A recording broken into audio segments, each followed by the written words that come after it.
சமூக ஆர்வலரான அன்னை விஜி சரவணன் அவர்கள் கடந்த 4 ஆண்டுகளுக்கும் மேலாக ஸ்ரீவைகுண்டம் தொகுதி மற்றும் அதன் சுற்றுவட்டார பகுதிகளில் உள்ள ஆதரவற்ற ஏழை எளியவர்களுக்கு இல்லம் தேடி மதிய உணவு மற்றும் இரவு உணவு திட்டத்தை ஏற்படுத்தி உணவு வழங்கி வருகிறார். இந்நிலையில் தமிழக வெற்றி கழகத்தின் ஐம்பெரும் கொள்கை தலைவர்களுள் ஒருவரான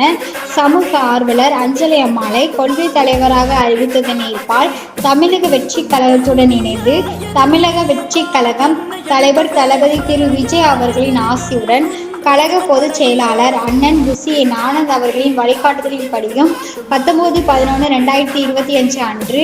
1254வது நாளாக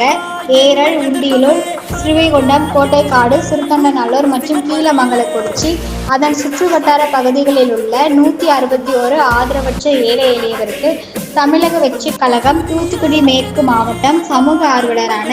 அன்னை விஜி சரவணன் அவர்களின் சார்பில் மதிய உணவாக முட்டையுடன் கூடிய காரக்குழம்பு சாப்பாடு வழங்கப்பட்டது.